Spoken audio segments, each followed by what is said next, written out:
Hello friends, welcome to Pathways Academy. Over the past few months, if you were referring the newspapers predominantly for the academic purpose, the Hindu newspaper or even the Indian Express, you would have seen that the newspapers were being flooded with the articles or stories or editorials from the perspective of the electoral politics in India, isn't it? And when you see the newspaper, predominantly, I have just given the example of some newspaper articles or some newspaper headlines that was being displayed or exhibited by the Hindu. So Parliament's changed bench strength spells more hope. What does this mean? The bench or the strength of the bench in the Lok Sabha has got changed from the last couple of terms under Mr. Modi. And now even you have Mr. Modi for the third consecutive time as the Prime Minister of India. But my dear friends, understand that now the opposition is much more stronger. Their voice is much more stronger in the House. And that is what is the beauty of democracy, my dear friends. Democracy means dissent, isn't it? And that voice of dissent will be, in fact, something that is going to be showcased in the coming days of the parliamentary session. Fine. So we'll see what will happen. BJP secures Indian parliamentary speaker role. Wow. The Speaker of Lok Sabha, this particular post was being demanded by the important alliance partners like the Telugu Desam Party, the Janata Dal United. And what was the reason? Why, sir, Speaker is very important? We will discuss that political aspect also, that political perspective also. What is so special about Speaker, sir? What is so special about Speaker that is something which will force the alliance partners of the BJP forming the NDA government to demand for the Speaker rather than getting a cabinet berth or being demanding for a deputy prime minister? So there is something which is very special regarding the Speaker of Lok Sabha, isn't it? Now the opposition's larger demography, the leader of opposition's big responsibility. So you have a leader of opposition in Lok Sabha, my dear friends, isn't it? There is a leader of opposition, and Mr. Rahul Gandhi has got, in fact, appointed as the leader of opposition in Lok Sabha, and now it is his big responsibility to take the opposition, the INDIA alliance or INDI alliance, to further ameliorate their future perspectives. Fine. INDIA bloc plans adjournment motions in both houses of parliament on NEET issue. So we are speaking about something that is concerned with the NEET exam discrepancy. Fine. So the opposition demands, in fact, the House needs to be suspended, my dear friends. The House needs to be suspended and will have to take one issue. That will be very, very important, and we will have to discuss this for at most, or in fact, at minimum of 2.5 hours needs to be invested for this discussion. Wow, that is what is adjournment motion demanding for. So INDIA block, sir, is this not India block? No, my dear friends, India is our country, isn't it? It is INDIA. We, the civil service aspirants, should be terming it as only INDI alliance or INDIA. It is no India. Fine. People of India have given clear mandate for the third time. Historic steps will be taken in the upcoming budget. President Mumu. So there was yesterday President Draupadi Murmu's address, or I think it was day before yesterday. There was President Draupadi Murmu's address in the joint sitting of the parliament. That is both the Lok Sabha as well as the Rajya Sabha members. They will come and sit together. Now the president will address them, my dear friends. Sir, can the president speak in the parliament? Yes, my dear friends.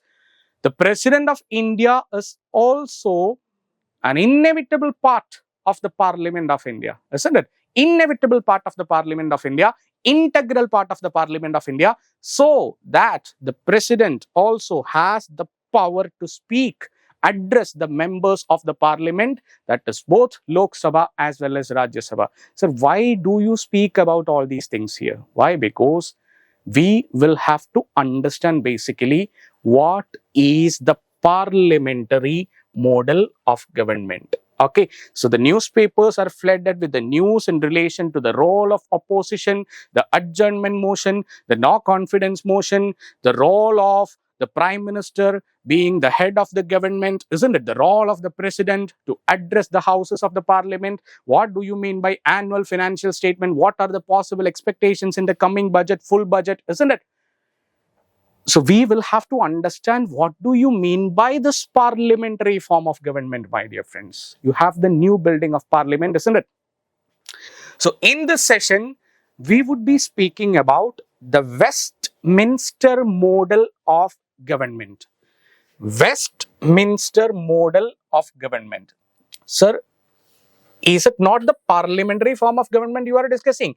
Yes, my dear friends, I am going to discuss you what is the basic features of the parliamentary form of government. In the next 25 to 30 minutes, I will give you rock solid content of what is parliamentary form of government, and up to some extent we will understand, or we will try to understand what is the difference between parliamentary form of government and the presidential model of government.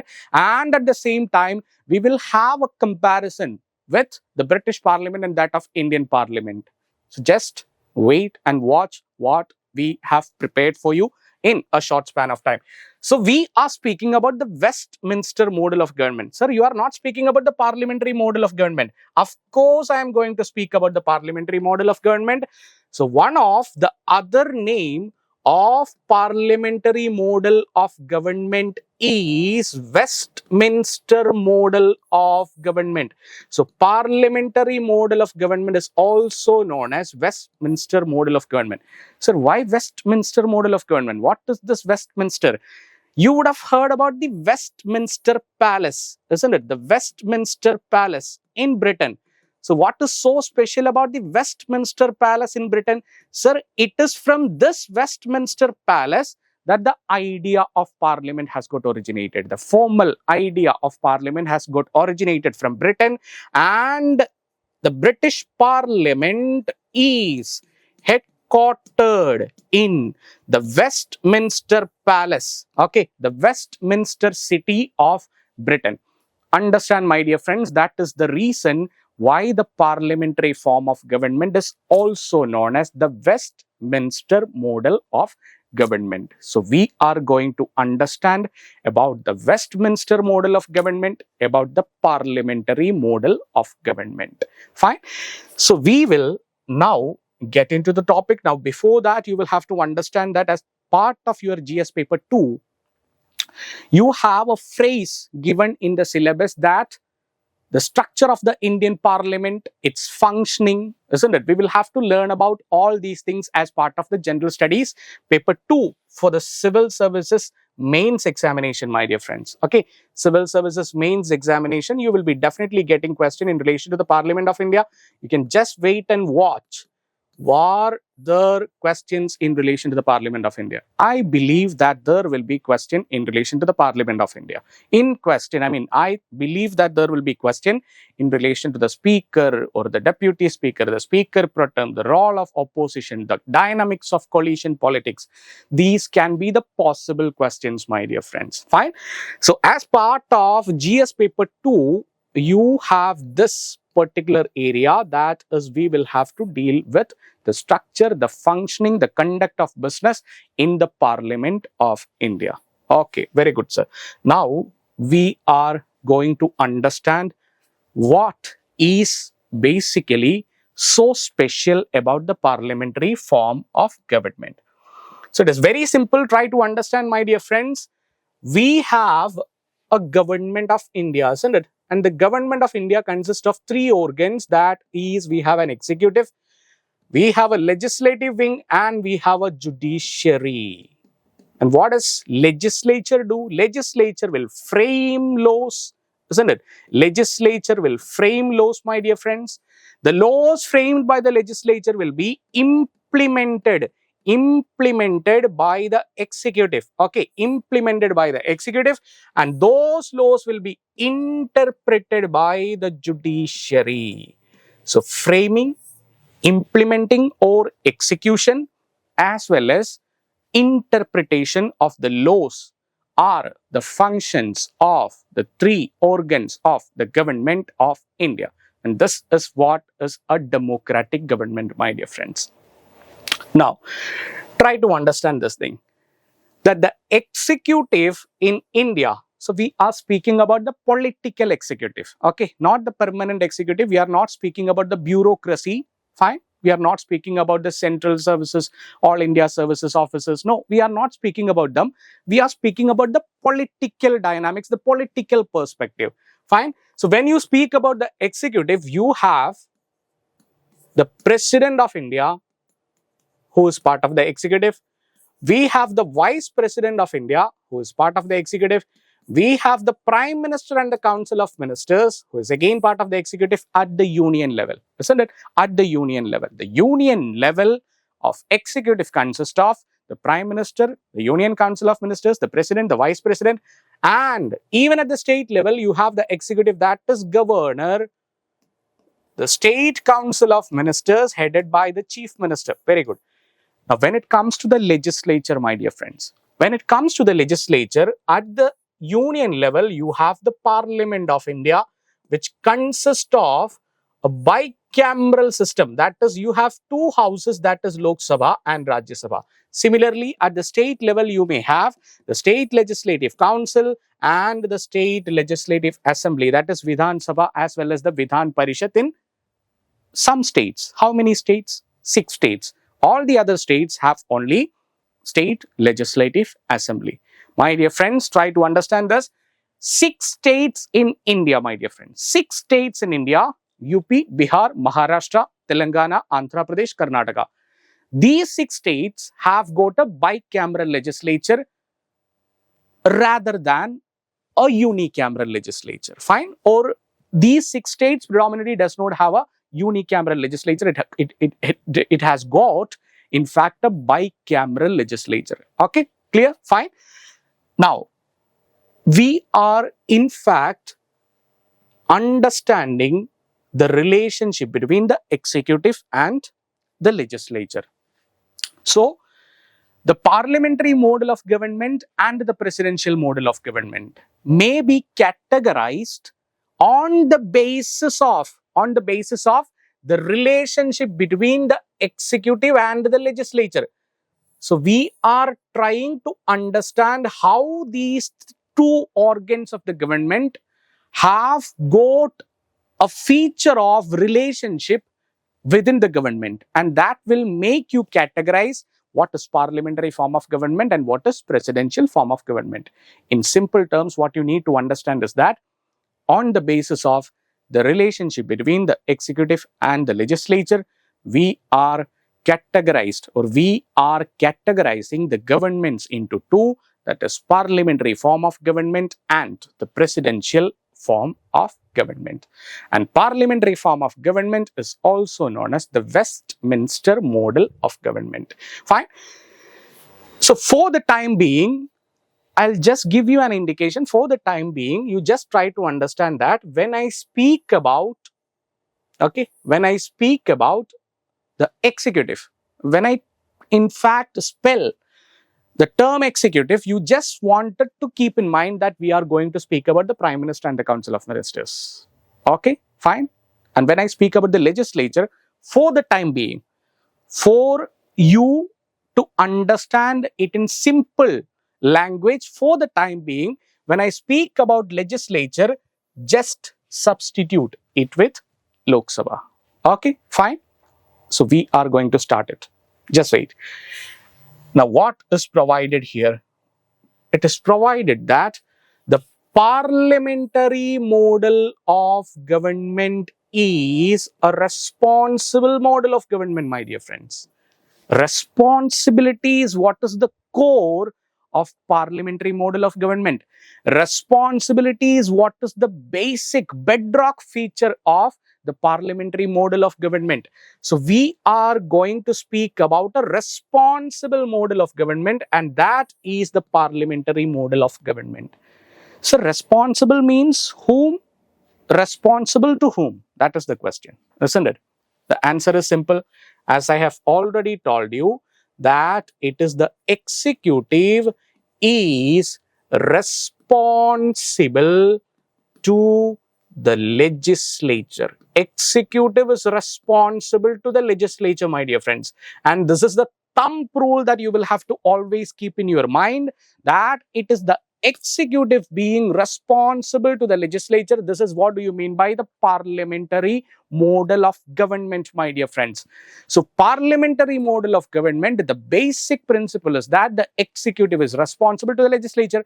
Now I have told you that when I speak about executive, what you will have to substitute, the prime minister and the council of ministers are responsible to Lok Sabha. Wonderful. The prime minister and the council of ministers, they are responsible to Lok Sabha, my dear friends. What does this mean? Sir, it means the majority support in Lok Sabha gets mattered when you choose the prime minister and the council of ministers in Lok Sabha. Or in other words, responsibility means here it is the majority support. Responsibility will be proved only if you have the majority support in Lok Sabha. If you lose the majority support in Lok Sabha, it indicates that the prime minister and the council of ministers does not enjoy responsibility or does not have responsibility towards the Lok Sabha, and the Lok Sabha is the house of people, my dear friends. House of people, the popular house. So what you need to understand is that the prime minister and the council of ministers responsible to Lok Sabha means they are responsible to the people's house, house of people. In other words, the prime minister and the council of ministers, they are responsible to the people of India, my dear friends. The people's house, the people are being represented in Lok Sabha. That is what do you mean by responsible government. Fine. So what do you mean by responsible government? It is the executive being responsible to the legislature. Fine. Executive is being responsible to the legislature. In other words, it is on the basis of coordination and cooperation between the executive and the legislative organs that the parliamentary form of government will prevail. And what does this mean? Say, for example, if Prime Minister Narendra Modi wanted to amend the Constitution of India, if Prime Minister Modi wanted to, say, for example, pass a new bill, okay, say, for example, pass a new bill against cheating in public examination, isn't it? You have seen, you have witnessed, a day before yesterday, you have witnessed that particular bill being passed by the parliament, isn't it? So that is what is very important. Why? Because the prime minister and the council of ministers, if they will have to pass the bill, they will have to ensure that it is being approved by the members of the parliament on the basis of majority. Sir, everything in India will be decided on the basis of majority, isn't it? Be it in the Lok Sabha elections, be it in the state legislative assembly election, be it in the parliament, everything being decided on the basis of majority. That is the importance of majority. That is what is responsibility. But there is a problem that being very much dependent on this majority factor, the government in the parliamentary model of government may not be that stable. Okay, fine. So it may be unstable, my dear friends. The parliamentary model of government in comparison to the presidential model of government, it is unstable. Why? Because the majority can fluctuate, isn't it? When Mr. Atal Bihari Vajpayee, for the first time, was forming the government, he was able to run the government only for 13 days, my dear friends. For the second time, when he assumed power as the Prime Minister of India, he was only able to continue for 1.5 years, my dear friends. And it was on the third time that he was able to run the government 5 years. That is a non-Congress-led government. Completing the term of 5 years of Lok Sabha was the third attempt of Mr. Atal Bihari Vajpayee, isn't it? Why? Because the previous 2 attempts was failed. Why? Because the majority support was lost. And that is one demerit of the parliamentary form of government. Now, in the Constituent Assembly, there was discussion regarding whether we'll have to go for the parliamentary form of government or the presidential form of government. Now, predominantly, many members said that conducting elections now and then would drain the exchequer, the treasury of India. The Britishers, they have looted everything out of the treasury. We have nothing back in the treasury. So it will be better that we will go for a presidential form of government.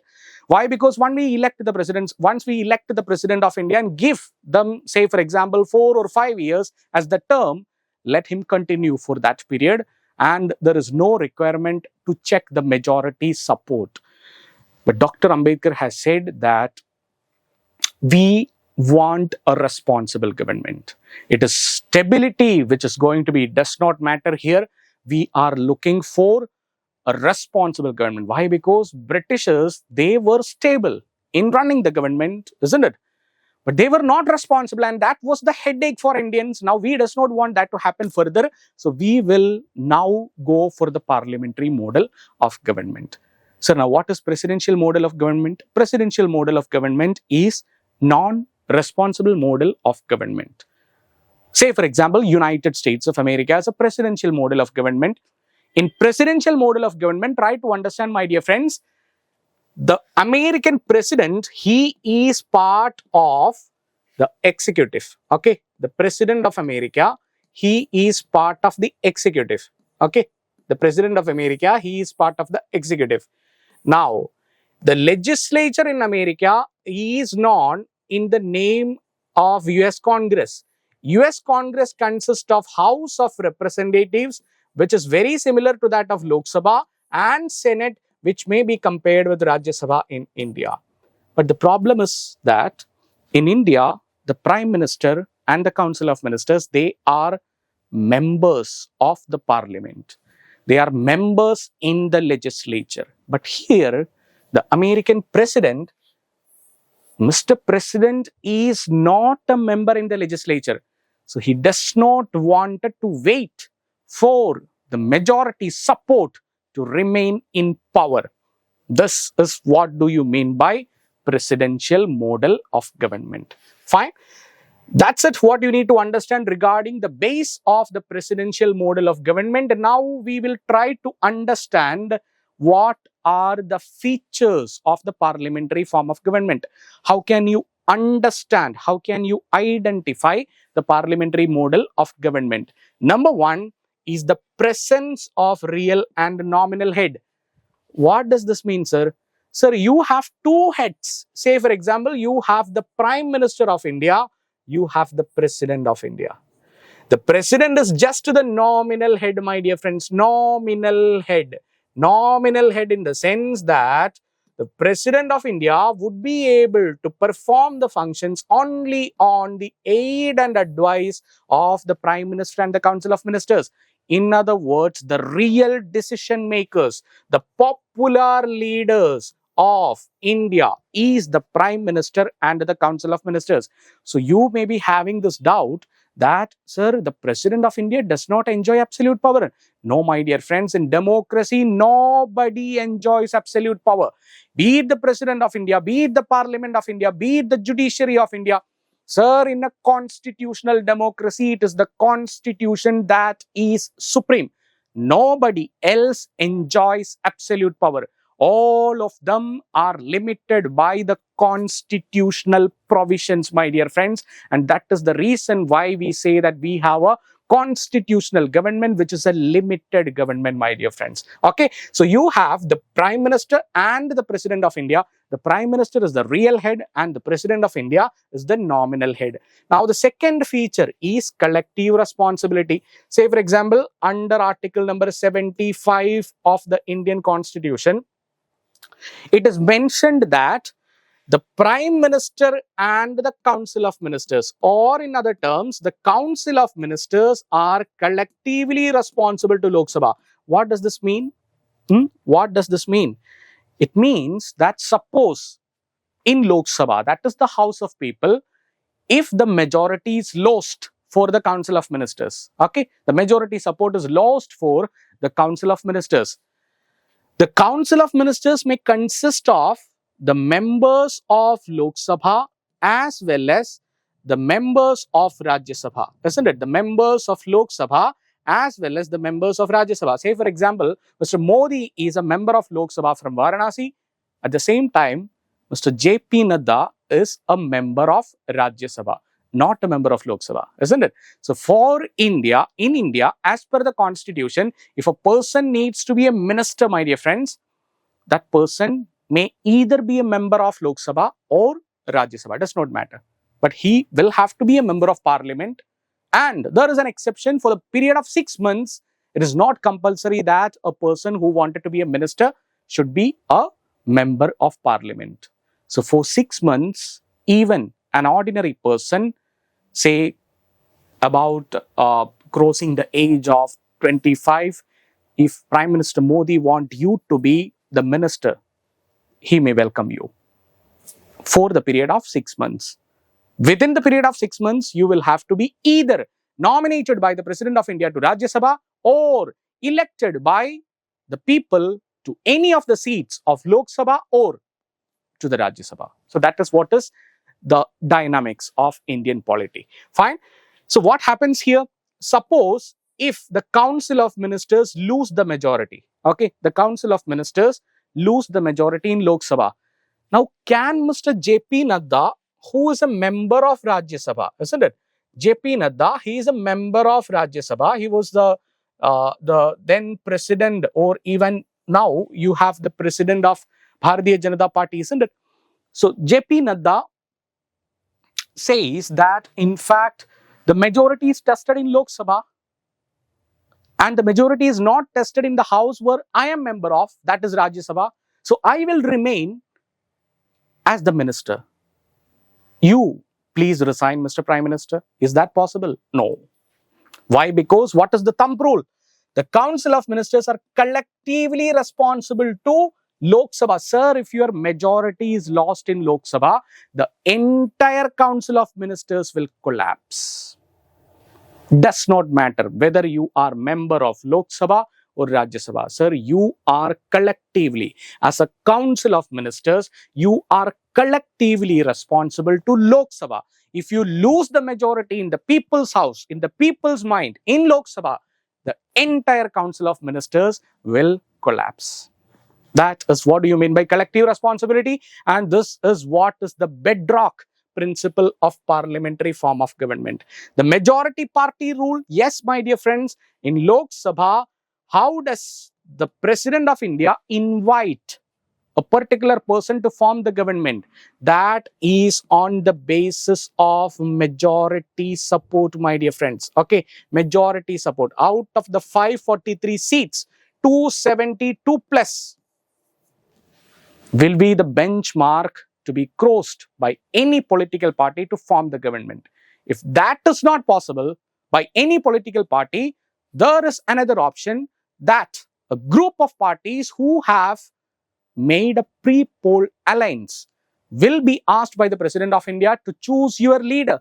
And it was how Mr. Modi was chosen by the NDA to be the Prime Minister of India, and the President of India has invited Mr. Modi for the third consecutive time this time. The double membership means what? Double membership means, my dear friends, the real executive authority. Who is the real executive authority? The real executive authority is the Prime Minister and the Council of Ministers. So I have earlier told you that the Prime Minister and the Council of Ministers, they are part of the executive as well as they are part of the legislature. Isn't it? They are members of the executive as well as the legislature. Mr. Modi is part of the Council of Ministers as well as he is a member of Lok Sabha. This is what is double membership, that is unique with the parliamentary form of government. Sir, what happens in the presidential form of government? Sir, in the presidential form of government, you do not have a real and nominal head. In fact, it is only the President of US who is at the same time acting as the head of the state and the head of the government. In India, the head of the state is the President of India and the head of the government is the Prime Minister. Are you getting this? So, in fact, you may say that the presidential form of government may shift sometimes towards a one-man rule or an autocratic rule or a dictator kind rule, to be very frank. Fine. So, things apart, try to understand here. The next feature of parliamentary form of government is dissolution of lower house, my dear friends, at the end of 5 years. No matter whether anybody is recommending or not, at the end of 5 years, your lower house, Lok Sabha, will be automatically dissolved, my dear friends. So these are the features that will make you understand that you are following a parliamentary model of government, my dear friends. Fine. So you can check whether all these features are available in the Parliament of India, in the political arena, in the political space of India, and you may assure that we form or we are following the real Westminster model of government. Fine. The last area that you will have to understand is that the parliamentary form of government is also known as the cabinet model of government. What do you mean by cabinet model of government? Sir, cabinet model of government means even if you say that in the parliamentary form of government, the power, the real power lies with the entire council of ministers. In fact, it is not vested with a single person, it is vested with the entire council of ministers. Practically, what happens is that the major policy decisions will be taken by the most important personalities, the most important personals in the Council of Ministers, those who will be accorded the cabinet rank, my dear friends. So, Council of Ministers consists of cabinet ministers and Minister of State with independent charge of any portfolio, as well as Minister of State. So rank number 1, 2, 3. That is how the hierarchy is. Fine. So try to understand, my dear friends. It will be the decision that will be taken by the cabinet, which will be released in the name of the decision of the government of India. So all those 72 ministers who are part of the Council of Ministers, they will not be knowing what exactly is the decision taken by the cabinet. They will be informed only. They will not be participated in all the meeting. They will be informed only. And that is how the parliamentary form of government practically works. And sometimes the parliamentary form of government may become the prime ministerial model of government. In some extreme cases, say for example, just past few days, we have been in fact in the memory of the proclamation of national emergency, isn't it? Way back in 1975, during the time of Indira Gandhi, was that decision taken by Madam Gandhi a consultative decision, or was that decision taken by Madam Gandhi to advise President Fakhruddin Ali Ahmed to proclaim for the national emergency on the ground of internal disturbance? Was that decision which she has took after consultating all the Council of Ministers or even all the cabinet ministers? No, my dear friends, no. And that is one unfortunate situation. That is where your democratic principles becomes or shift towards undemocratic principles. That is where your democracy moves away from the actual principles, isn't it? When there was demonetization, the same allegation was raised against Mr. Modi government also, that Mr. Modi has never consulted his cabinet colleagues before taking or giving that announcement of demonetization. And that is the reason why there is a chance that always Madam Gandhi will be having a comparison with Mr. Modi. Isn't it interesting? We'll see what are those gifts possibly Indians will be awarded by Mr. Modi 3.0 in the coming days. Will it be disappointed? Will it be great to have a third term of Mr. Modi? So we'll see with interesting topics further. This is what you need to understand about the parliamentary form of government. Now read articles provided in the newspapers, keeping in mind these basic features, basic information about the parliamentary form of government with a new topic, expecting to meet you soon. Till then, goodbye.